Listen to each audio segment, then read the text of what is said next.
नाज़रीन अस्सलाम वालेकुम। ज़ेड न्यूज़ के ख़बरनामे में आपका इस्तक़बाल है। मैं सलमान ख़ान। आगे बढ़ने से पहले सुर्ख़ियों पर नज़र डालते हैं। बीजेपी की टिकट से महरूम जितेंद्र रेड्डी से वज़ीर-ए-आला रेवंत रेड्डी की मुलाकात।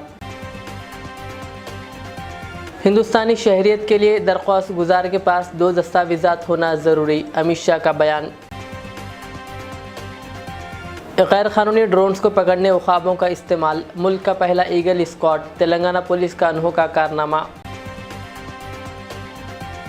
वज़ीर श्रीधर बाबू ने पेद्दापल्ली ज़िले के गोदावरी खनी में 350 बिस्तरों पर मुश्तमिल अस्पताल की तोसी के कामों का रखा संग बुनियाद। हैदराबाद में MBA की तालिबा ने फांसी लेकर कर ली खुदकुशी। पुराने शहर हैदराबाद में पुलिस का cordon and search operation, 122 police एहलकारों ने लिया हिस्सा। अब पेश है खबरों की तफसील। तेलंगाना के वज़ीर-ए-आला रेवंत रेड्डी ने बीजेपी लीडर जितेंद्र रेड्डी से इनकी क़यामगाह पर मुलाकात की। आज सुबह रेवंत रेड्डी, रियासती वज़ीर P श्रीनिवास रेड्डी और रुकन कौंसिल महिंदर रेड्डी के साथ ये मुलाकात की। ये मुलाकात एक ऐसे वक्त हुई जब हल्के लोकसभा महबूबनगर से टिकट के ख्वाहिशमंद जितेंद्र रेड्डी को इनकी पार्टी ने नज़रअंदाज कर दिया, जिस पर वो नाराज़ है। बीजेपी ने इनके बजाय DK अरुणा को इस हल्के से लोकसभा का उम्मीदवार बनाया है। जितेंद्र रेड्डी को लम्हे आखिर तक भी यकीन था कि इस हल्के से ज़ाफ़रानी जमात इन्हें उम्मीदवार बनाएगी, ताहम पार्टी ने इनके बजाय DK अरुणा को उम्मीदवार बनाया। वज़ीर-ए-आला रेवंत रेड्डी की इस मुलाकात को सियासी हलक़ों में अहमियत हासिल हो गई। सियासी हलक़ों में इस बात की इत्तलात गश्त कर रही है कि जितेंद्र रेड्डी कांग्रेस में शामिल हो जाएंगे। ताहम इस मुलाकात के बाद जितेंद्र रेड्डी या फिर वज़ीर-ए-आला की जानिब से इस सिलसिले में कोई ऐलान नहीं किया गया। BRS के सरबराह KCR ने आइंदा लोकसभा इंतखाबात में निज़ामाबाद पार्लिमानी हल्के से अपनी दुख्तर के कविता को टिकट नहीं दिया है। इनकी जगह साबिक़ रुकन असम्बली बाजी रेड्डी गोवर्धन रेड्डी को उम्मीदवार बनाया गया है। बाजी रेड्डी गोवर्धन रेड्डी निज़ामाबाद रूरल असम्बली हल्के से 3 मरतबा मुंतखब हुए थे। गुज़िश्ता असम्बली इंतखाबात में इन्हें शिकस्त हुई थी। BRS ने कल 4 मज़ीद लोकसभा सीटों के लिए उम्मीदवारों के नामों का ऐलान किया है, जिनमें वरंगल से डॉक्टर कडियम काव्या, चिवेल्ला से कासानी ज्ञानेश्वर मुद्दिराज, ज़हीराबाद पार्लिमानी सीट के लिए अनिल कुमार और निज़ामाबाद पार्लिमानी सीट के लिए बाजी रेड्डी गोवर्धन रेड्डी शामिल है।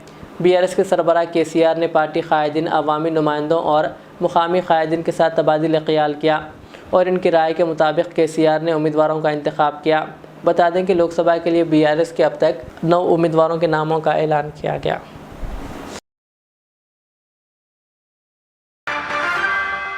वज़ीर दाखिला अमित शाह ने कहा कि शहरियत तरमीमी क़ानून CAA में फ़िलहाल गैर मुस्लिम तारिकीन वतन के लिए कोई इंतज़ाम नहीं है। जिनके पास दस्तावेज़ात नहीं है, इनके लिए हुकूमत जल्द ही ऐसे पनाह गज़ीनों के लिए रास्ता तलाश करने का काम करेगी।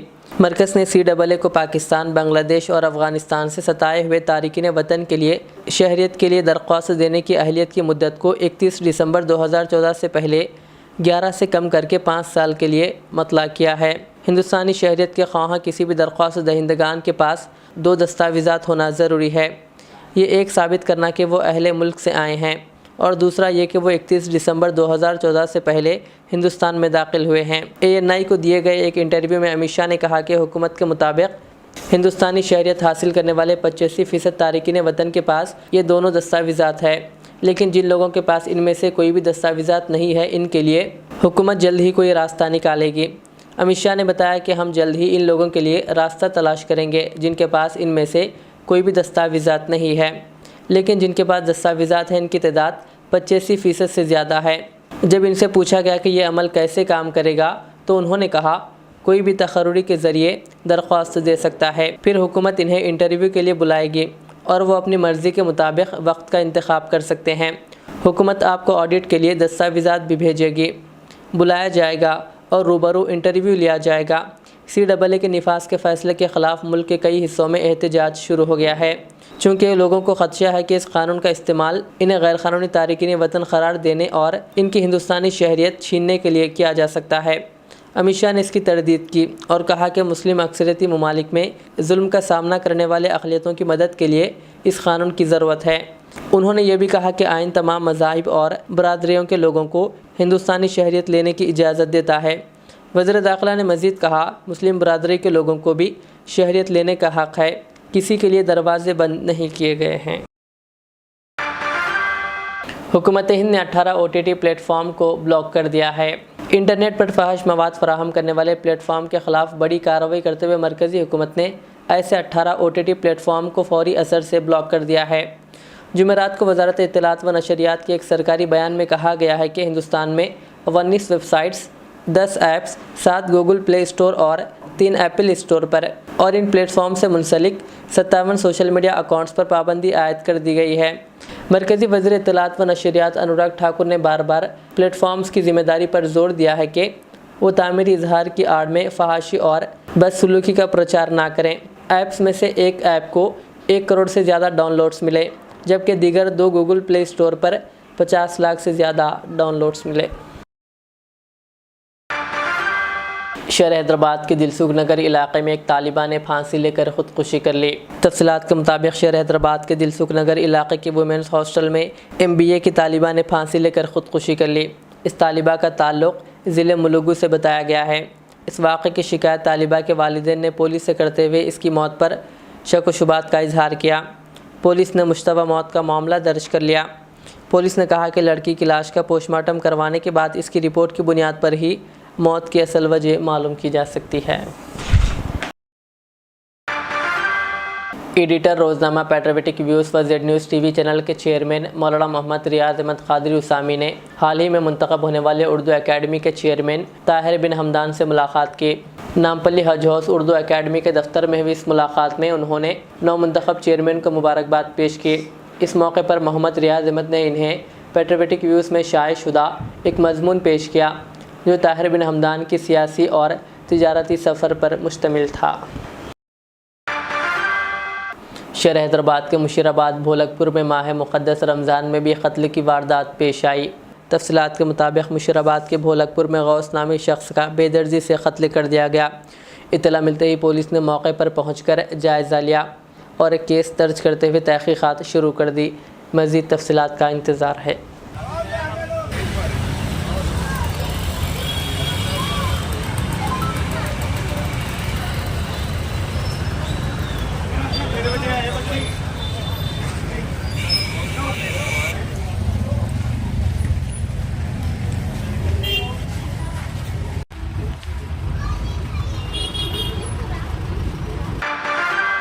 हैदराबाद के पुराने शहर में पुलिस का कॉर्डन एंड सर्च ऑपरेशन जारी है। कामाटीपुरा पुलिस स्टेशन हदूद के पारदीवाड़ा इलाके में कल पुलिस ने कॉर्डन एंड सर्च ऑपरेशन अंजाम दिया। इस ऑपरेशन में तकरीबन 122 पुलिस अहलकारों ने हिस्सा लिया और पुलिस ने प्रॉपर डॉक्यूमेंट्स ना रहने पर 26 टू व्हीलर्स को जब्त कर लिया और 7 रोड शीटर्स की पूछताछ की। इस सिलसिले में साउथ जोन DCP साई चैतन्य IPS ने मीडिया को तफसीलात बताई। उन्होंने कहा कि लोकसभा इलेक्शन के पेश नज़र ये कॉर्डन एंड सर्च ऑपरेशन किया जा रहा है। सिटी पुलिस में सिटी पुलिस की जानिब से साउथ जोन पे कामाटीपुरा पारदीवाड़ा में एक कॉर्डन एंड सर्च ऑपरेशन किया था। एक्चुअली एक फ्लैग मार्च और उसके बाद कॉर्डन एंड सर्च ऑपरेशन किया था। ये इलेक्शन के सिलसिले में कॉन्फिडेंस बिल्डिंग मेजर पे पार्ट आता है, जिसमें कोई भी एंटी सोशल एलिमेंट या इलीगल एक्टिविटी को कर्ब करने का इरादा होता है। तो आज की कॉर्डन एंड सर्च ऑपरेशन में हम लोग को ये इन्फॉर्मेशन था कि यहाँ पे कुछ NBWs जो एग्जीक्यूट करना था, लॉन्ग पेंडिंग NBWs पेंडिंग थे और कोई सस्पेक्ट यहाँ पे इलीगल एक्टिविटीज चल रहा है बोल के इन्फॉर्मेशन था। उसके हिसाब से हम लोग 122 लोग यहाँ पे कॉर्डन एंड सर्च में ऑफिसर्स पूरा मौजूद थे। साथ साथ CSF का एक प्लाटून भी आए थे ऑपरेशन में। इस पारदीवाड़ा एरिया में पूरा हम लोग कॉर्डन एंड सर्च किया था और लोकल ने हम लोग को रिक्वेस्ट किया था कि कुछ यहाँ पे इलीगल एक्टिविटीज चल रहे हैं, आके यहाँ पे कॉर्डन सर्च करके अचानक सरप्राइज पे कॉर्डन सर्च रखेंगे तो कोई भी इलीगल एक्टिविटीज कर रहे हैं तो उन लोगों को पकड़ सकते बोल के हमको इंटीमेशन लोकल्स ने रिक्वेस्ट किया। उन लोगों का रिक्वेस्ट के ऊपर और अब NBWs कोर्ट से बहुत सारी NBWs यहाँ पे पेंडिंग थे, उसको एग्जीक्यूट करने के इरादा में हम लोग कॉर्डन सर्च किया था। इसमें टोटल हम लोग को 26 व्हीकल मिला जो इम्प्रॉपर रजिस्ट्रेशन के साथ है और या बिना नेम प्लेट का बिना डॉक्यूमेंट्स के साथ घूम रहे थे। 26 व्हीकल को सीज किया गया, आप देख सकते हो 26 टू व्हीलर से।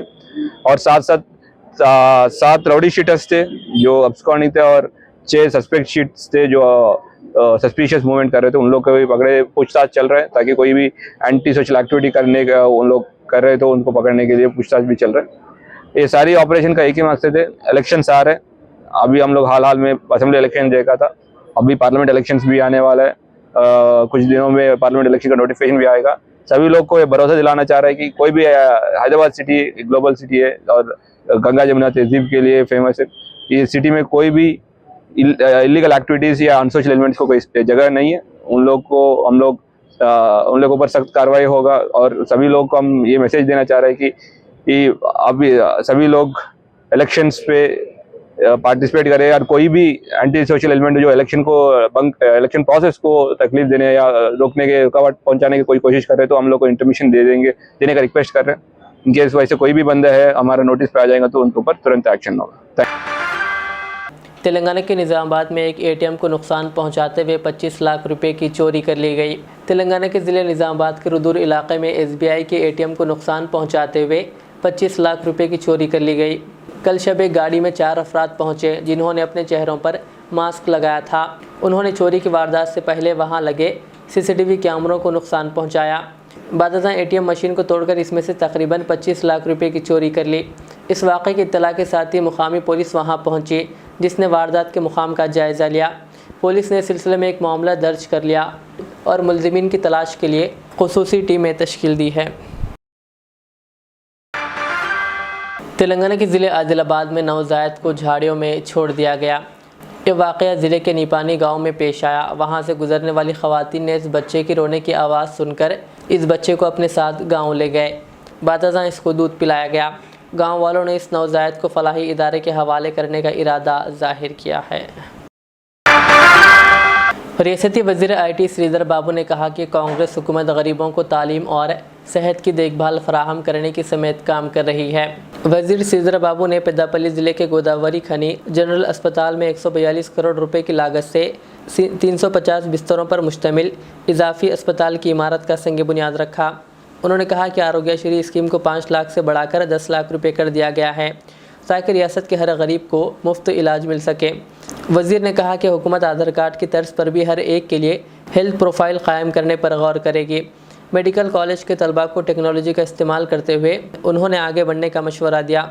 उन्होंने कहा कि कांग्रेस हुकूमत के दौरान 23 मेडिकल कॉलेज नर्सिंग कॉलेजों से मुंसलिक थे। श्रीधर बाबू ने रामागुंडम इंडस्ट्रियल एरिया में बेरोज़गार नौजवानों को रोज़गार फराहम करने के लिए मुतालिका सनतें कायम करने का वादा किया। उन्होंने कहा कि लोगों को इलाज के लिए दूर दराज मुकामात पर नहीं जाना पड़ेगा बल्कि कॉरपोरेट तरीके से इलाज फराहम किया जाएगा। इस मौके पर मुकामी MLA राज ठाकुर के अलावा दीगर मौजूद हैं। गोदावरी कनी పట్టణంలో 355 పడకల ఆసుపత్రి నిర్మాణ కార్యక్రమ భాగంలో ఈరోజు 140 పైచిలకు కోట్లతో మనం హాస్పిటల్ నిర్మాణం చేసుకుంటున్నాం। విద్యను అట్టుపైన పెట్టి ఒక్కసారి కూడా సమీక్ష చేయలే। ఈరోజు భావి తరాలకి మానవ వనరులను ఏ విధంగా తయారు చేయాలి, విద్యను ఏ విధంగా ప్రోత్సాహం చేయాలి, విద్యకు సంబంధించి విద్యార్థులను ఆ విద్యా వ్యవస్థలను ఏ విధంగా ఈరోజు బలపరచాలనే ఒక ఆలోచన చేయలేదు గత ప్రభుత్వం। అన్నిటిని కూడా దృష్టిలో పెట్టుకుని ఈరోజు పేరుకు మీరు మరి శాంక్షన్లు ఇచ్చినప్పటికీ పూర్తి స్థాయిలో దాని నిర్మాణంలో మేము మా బేసిజాలు లేకుండా ఎక్కడైతే మంచి పనులు జరుగుతూ ఉన్నాయో గత ప్రభుత్వం తీసుకున్న మంచి నిర్ణయాలు ఏవైతున్నాయో ఆ నిర్ణయాలను ఎప్పుడు కూడా మనం అడ్డుకోవాలి। బ్యారేజీలో నిర్మాణం చేసి బ్యారేజీలు అడ్డగోలుగా ఇష్టారాజ్యంగా కట్టి మొత్తం ముంపు గురై ఆ నీళ్లను ఆ విధంగా ఉంచితే డ్యామ్ సేఫ్టీకి సంబంధించిన కేంద్ర అధికారులు నీళ్లు తీయమంటే వారి ప్రభుత్వ పరంగానే నీళ్లను వదిలిపెట్టే ప్రయత్నం చేసేవారు ఈ రోజు నీళ్లు లేవని మాట్లాడే ప్రయత్నం చేస్తా ఉన్నారు అప్పటి ముఖ్యమంత్రి కేసీఆర్ గారు। ఇంజనీర్ల పైన ఆధారపడి ఉంది, సాంకేతిక పరమైన పరిజ్ఞానాన్ని ఉపయోగించుకుని డ్యాములు కట్టాలి। రేపు ఆపరేషన్ చేయాలంటే డాక్టర్ వై ఆపరేషన్ చేయాల్సిన పని మేము చేస్తే బతుకుతాడా? డ్యాములు కట్టాల్సిన ఎవరు? ఇంజనీర్లు కట్టాలి। మన రాష్ట్రంలో ఏం కట్టే డ్యామ్ అవుతుందా? అదే విధంగా అయింది। ఈ రోజు ఒక్క ఆలోచన లేకుండా అనాలోచితమైన కార్యక్రమాలు చేసి ఈ రోజు ఈ పరిస్థితికి భారీ కారణం ప్రత్యక్షంగా పరోక్షంగా టీఆర్ఎస్ పార్టీ ప్రభుత్వం ఆ రోజు చేస్తున్న అన్యాయాల విధానాల వల్ల ఈ రోజు ఇబ్బంది పడుతున్న రైతాంగ సోదరులకి వారు ప్రధానంగా క్షమాపణ చెప్పాల్సి పోయి 2 నెలలు కాలే వర్షాలు పడాల్సింది సెప్టెంబర్, ప్రకృతి వైపరీత్యం సెప్టెంబర్ లో వర్షాలు వాళ్ళే ప్రభుత్వం ఉన్నది. అప్పుడు పోయి అయ్యిందా దేవుడు? ఇప్పుడే మేయర్ గారికి, ఎమ్మెల్యే గారికి, కమిషనర్ గారు చురుగ్గా పనిచేస్తున్న కమిషనర్ గారు వచ్చారు. ఇక దూరం అనుకోగా ఇక్కడ మంచిగా పనిచేయని చెప్పిన, మంచిగా పనిచేయండి. ఈరోజు హైదరాబాద్ సిటీ, అది కూడా సైబరాబాద్ కు సంబంధించిన సిటీ ఏ విధంగా ఉంటుందో ఆ విధమైన అంగుళాలతో ఈ సిటీని డెవలప్ చేయాలి, మన బాధ్యత. तेलंगाना में पुलिस ने ख्वाबों के स्क्वाड्स को तरबियत दी है ताकि गैर कानूनी तौर पर उड़ाए जाने वाले ड्रोन्स को इन ख्वाबों के ज़रिए पकड़ा जा सके। इनको ईगल स्क्वाड का नाम दिया गया है। तरबियत के बाद इन ख्वाबों की जानिब से ड्रोन्स को पकड़ने का कामयाब मुजाहरा किया गया, जिसकी वीडियो जारी की गई। पेशेवरों की जानिब से 3 ख्वाबों को ये तरबियत दी गई थी। 3 ख्वाबों ने तेलंगाना पुलिस के आला ओहदेदारों बशमुल DGP की मौजूदगी में फ़िज़ा में उड़ने वाले इन ड्रोन्स को पकड़ने का कामयाब मुजाहरा किया। इस कदम का मकसद अहम तरीन शख्सियात के दौरे और अवामी प्रोग्रामों के दौरान गैर कानूनी ड्रोन्स को रोकना और इन ख्वाबों के ज़रिए पकड़ना है। तेलंगाना पुलिस का ख्वाबी स्क्वाड हिंदुस्तान का पहला और दुनिया का दूसरा स्क्वाड है। पहला स्क्वाड नीदरलैंड में बनाया गया था ताकि ड्रोन्स के ख़तरात से निपटा जा सके। 2 ख्वाब जिनकी उम्र 2 साल है को किसी भी शय पर निगरानी और इसको पकड़ने की कामयाब तरबियत दी गई। साथ ही एक ख्वाब को हाई क्वालिटी इमेजिंग के सर्वेलेंस कैमरे से मरबूत किया गया। इन ख्वाबों को रोज़ाना कई घंटों की तरबियत दी गई, जिसके नतीजे में यह स्क्वाड ड्रोन्स को पकड़ने में कामयाब रहा। तेलंगाना पुलिस में ईगल स्क्वाड यूनिट के क़याम के लिए मनसूबा तैयार किया जा रहा है ताकि ड्रोन्स के ख़तरात से निपटा जा सके। आखिर में सुर्खियाँ और एक बार। बीजेपी की टिकट से महरूम जितेंद्र रेड्डी से वज़ीर-ए-आला रेवंत रेड्डी की मुलाकात। हिंदुस्तानी शहरियत के लिए दरख्वास्त गुजार के पास 2 दस्तावेज़ात होना ज़रूरी, अमित शाह का बयान। गैर कानूनी ड्रोन्स को पकड़ने और ख्वाबों का इस्तेमाल, मुल्क का पहला ईगल स्क्वाड, तेलंगाना पुलिस का अनोखा कारनामा। वज़ीर श्रीधर बाबू ने पेद्दापल्ली ज़िले के गोदावरी खनी में 350 बिस्तरों पर मुश्तमिल अस्पताल की तोसी के कामों का रखा संग बुनियाद। हैदराबाद में MBA की तालिबा ने फांसी लेकर कर ली खुदकुशी। पुराने शहर हैदराबाद में पुलिस का cordon and search operation, 122 police अहलकारों ने लिया हिस्सा। ये थी आज की दिन भर की हमारी खबरें। मुझे इजाज़त दीजिए। हमारे चैनल को यूट्यूब पर सब्सक्राइब, फेसबुक पर लाइक शेयर ज़रूर करें। अल्लाह हाफ़िज़। इस महंगाई के दौर में सोना खरीदना हुआ आसान। जौहरी gold diamonds and platinum Toli चौकी लाया है गोल्ड बचत स्कीम। शादी ब्याह और दीगर तकरीबात के लिए अब सोना खरीदें 11 महीने की आसान अक़सात पर और 12वें महीने में अपना सोना घर ले जाएं एवरेज गोल्ड रेट पर बिना कोई एक्स्ट्रा चार्ज और 0% इंटरेस्ट के साथ। 916 हॉलमार्क की jewellery, no wastage, no making charges के साथ। अब होगी बचत पैसों की और घर आएगा सोना, वो भी आसान अक़सात पर। आपका भरोसा, हमारी पहचान। Jauhari, crafted just for you. Gold diamonds and platinum, Toli Chowki, Hyderabad.